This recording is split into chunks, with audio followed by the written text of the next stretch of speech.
walking into a doctor's appointment completely unprepared.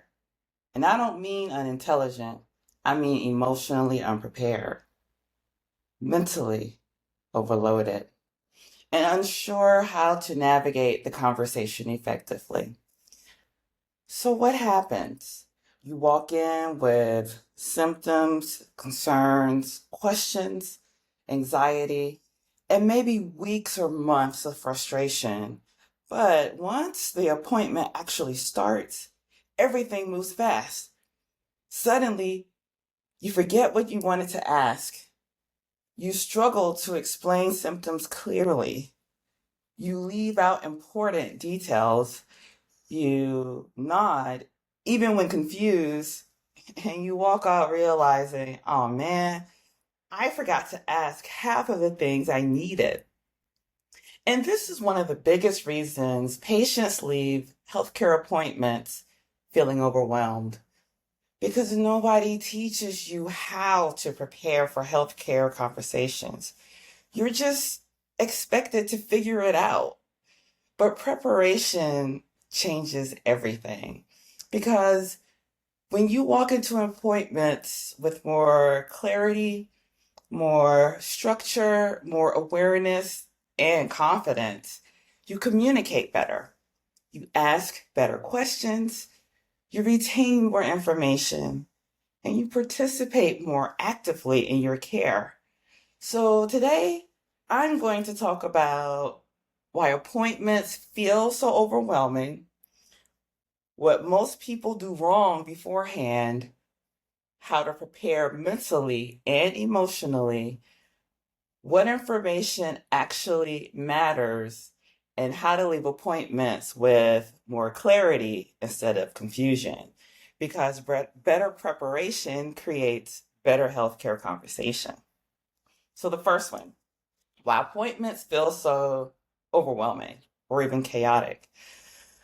One of the biggest reasons doctor's appointments feel overwhelming or even chaotic is because most people walk into them already emotionally activated. People underestimate how much stress affects communication because even before appointments start, your brain may already be overloaded. You might be thinking, what if something's wrong? What if they don't take me seriously? What if I forget something important? What if I don't explain this correctly? What if they dismiss me again? So by the time the provider walks into the room, your nervous system may already be operating in survival mode. And when the nervous system is activated, your ability to organize thoughts, remember the details, communicate clearly, and process information drops significantly. And that's biology. It's not weakness.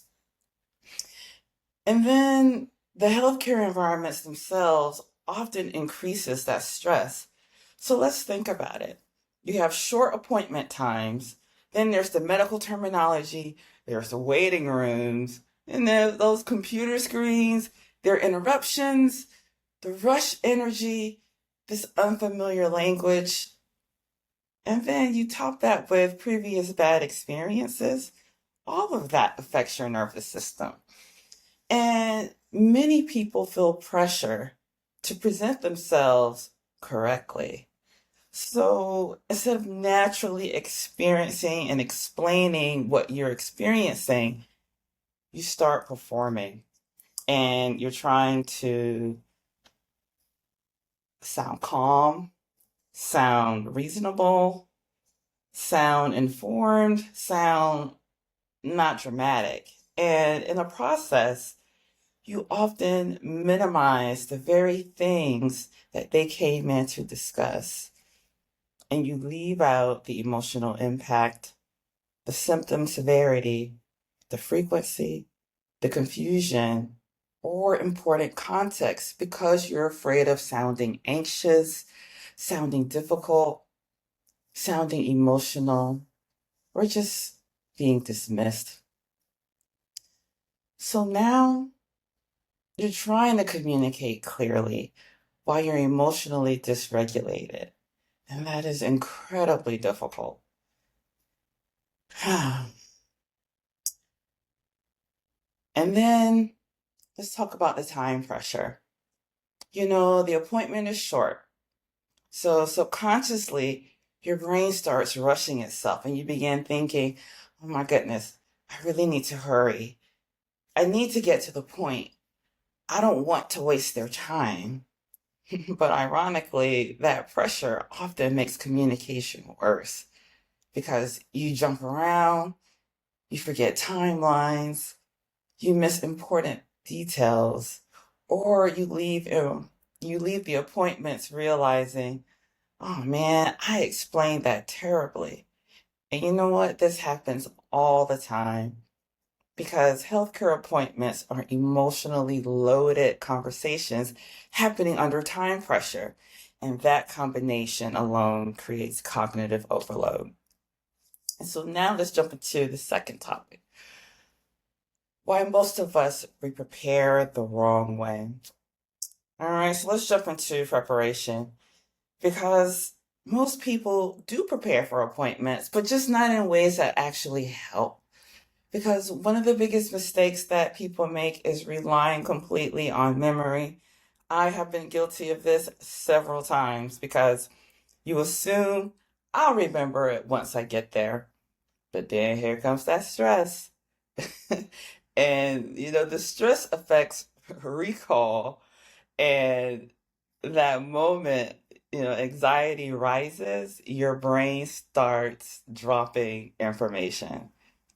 It just happens. And so suddenly you forget your symptoms, your questions, your timelines, your medication changes, or even concerns you spent days or even weeks thinking about. And another common mistake is arriving emotionally escalated, especially after those hot dates with Dr. Google, because you spent hours researching symptoms, reading scary stories, consuming conflicting information, and mentally rehearsing worst case scenarios. So by the time the appointment starts, you're no longer grounded. You're emotionally flooded. And when you're emotionally flooded, communication becomes rushed. It becomes disorganized. It becomes fear driven or even difficult to follow. Because, sometimes you just start listing every symptom, every possibility, every fear, and every theory all at once. And that often overwhelms you, the patient, and the provider. Because more information does not automatically equal better communication. And that's something that I really want you to understand because healthcare providers are listening for patterns, timelines, progression, severity, triggers, consistency, and clinical relevance. So when information comes in scattered emotionally, the important details can actually become harder to identify. And another issue is that many of us focus only on symptoms instead of patterns. So let's take this example. Instead of, I'm tired, a more useful explanation may be, for the last 3 months, I've noticed worsening fatigue, especially in the afternoon, along with brain fog and poor sleep. And with that explanation, you get a timeline, you get progression, you get some context and symptom relationships, which helps create a clearer clinical picture. Many people don't prioritize concerns beforehand, so the appointment becomes emotionally reactive, and you start talking, and then you remember something else, and then you shift the topic, and then you circle back. And suddenly the conversation just feels scattered. And not because you're incapable, but because you're trying to organize emotionally loaded information in real time. And that's difficult for everybody. So let's go to the third topic: what to actually prepare before an appointment. So let's just jump into what actually helps, because preparation is not about becoming a medical expert. It's all about creating clarity. And small amounts of organization can completely change healthcare conversations. So the first thing I want to recommend is tracking patterns. I want you to write down when symptoms started, how often they happen, what worsens them, what improves them, how severe they feel, and whether they're changing over time, because patterns tell stories, and patterns help providers think more clearly. And the next thing I want you to do is organize medications and supplements, and you will be surprised how often medication changes, the supplements, the interactions, or the dosage issues affect symptoms. Just know what you take, the dosage changes, the recent additions, and the side effects you've noticed.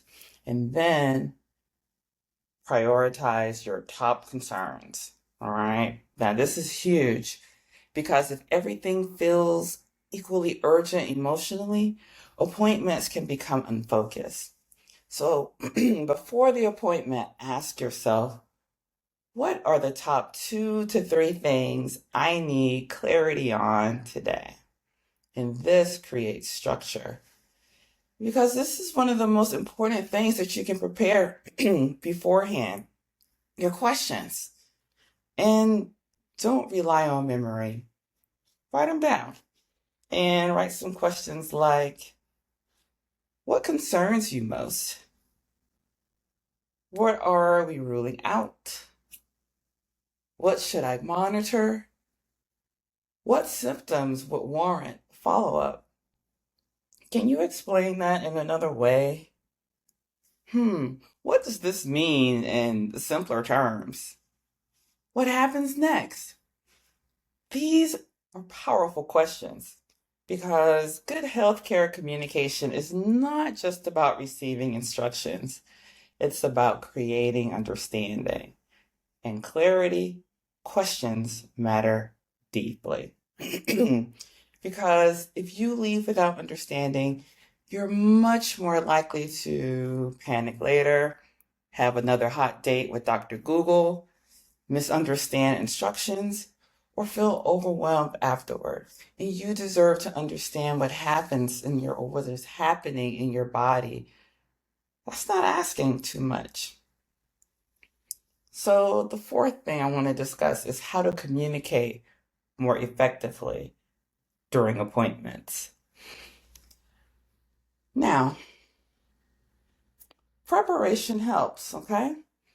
But communicating during the appointment matters too, because one of the biggest things I want you to understand is you are not difficult for wanting to understand your own health. All right, I'm going to say that again. You are not difficult for asking questions, for slowing the conversation down, for requesting clarification, or wanting information explained clearly. That is not being demanding. That is not being difficult. That is participating in your care. And many people need permission to do that, because we patients often feel pressure to stay quiet, move quickly, not interrupt, and just trust the process. But healthcare conversations affect your life, so understanding matters. And one thing that helps tremendously is slowing the conversation down intentionally. And you're allowed to say, can we pause for a second? I want to make sure I understand. Can you explain that in another way? In those examples, That's healthy communication. All right. And then another thing I want you all to start implementing, which is a powerful tool, repeating information back. So let's just say, for an example, okay, so just to make sure I understand, and then repeat the plan in your own words, because this actually helps reinforce memory, identify confusion immediately, and reduce misunderstandings later. And also, if you can, take notes if possible, because trying to remember everything under stress is incredibly difficult. So, also, if you could bring a trusted support person, that can also help tremendously too, especially if emotions are high, the information is complex, or you tend to feel overwhelmed in appointments. Now, another thing I want you to normalize is that it's okay to redirect conversations respectfully. If you feel rushed or dismissed, you can calmly say, before we move on, I still have questions about that. I want to better understand this part. Can we go back to what you said earlier? That's not confrontation, that's clarification. And emotionally, it's grounding yourself, and that matters too. Because if anxiety starts rising during the appointment, pause, breathe, slow yourself down, focus on one question at a time, because you do not need to process everything instantly. Some of the best healthcare conversations happen when patients feel calm enough to engage instead of just emotionally surviving the appointment. The next one I want to discuss is why self-advocacy does not mean combat. One of the biggest misunderstandings around healthcare advocacy is that people think advocating for yourself means fighting constantly. And social media sometimes reinforce this idea that healthcare always needs to feel adversarial and that you must argue or distrust everyone, challenge everything, and prepare for battle at every appointment. But healthy self advocacy is not combat, it's participation, it's communication, it's collaboration. And this distinction matters deeply. Because when you enter healthcare conversations assuming nobody cares, I have to fight for every ounce of attention. Everyone is against me. Your nervous system immediately goes into defense mode. And now the conversation becomes emotionally charged before it even begins. And most providers are not waking up trying to dismiss patients. Just keep that in mind. Many of the healthcare professionals themselves are operating under time pressure, burnout, administrative overload, cognitive fatigue, staffing shortages, and emotionally demanding environments. And that does not excuse poor communication, but understanding the reality of the system creates a more balanced perspective. Because healthcare works best when patients and providers function as partners, because you're bringing your symptoms, your lived experiences, your observations, your priorities, and your concerns. And the providers bring medical training, interpretation, clinical judgment, diagnostic frameworks, and treatment guidance. And that partnership matters. So, health advocacy sounds more like, I want to better understand. Can we discuss this further? I still feel concerned about this symptom. Can you help me understand the next steps? I'd like more clarity around this. Now, that is very different from reacting out of fear or assuming the worst. Because Confidence changes healthcare conversations dramatically. So when you feel organized, informed, emotionally grounded, and clear about your concerns, you communicate more effectively overall. And this is important too. Self-advocacy does not mean assuming something is seriously wrong. So you don't need to jump to worst case scenarios to take yourself seriously. You do not need to panic to deserve answers. And you do not need to become hyper aware of every sensation to participate actively in your care. Some of the healthiest advocacy actually looks calm, grounded, curious, clear, and respectful. That kind of communication often creates better outcomes for everyone involved because clarity improves trust, collaboration, understanding, and decision making. And you deserve healthcare experiences where you feel heard, informed, respected, and involved, not intimidated, not dismissed, and not emotionally lost inside the process.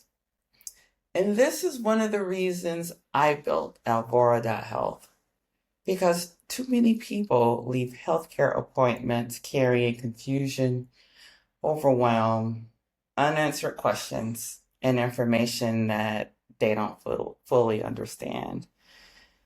And then you're expected to navigate everything afterward alone. And Alvora.health helps bridge that gap because it helps you to organize healthcare information, understand labs, prepare questions, process appointments afterward, and feel more confident participating in healthcare conversations because you deserve more than rushed explanations. You deserve understanding. You do not need to become a medical expert overnight, okay? But you do need clarity, you need understanding, and you need the ability to participate confidently in your care because healthcare conversations change dramatically when you feel informed instead of overwhelmed. And better clarity leads to better understanding.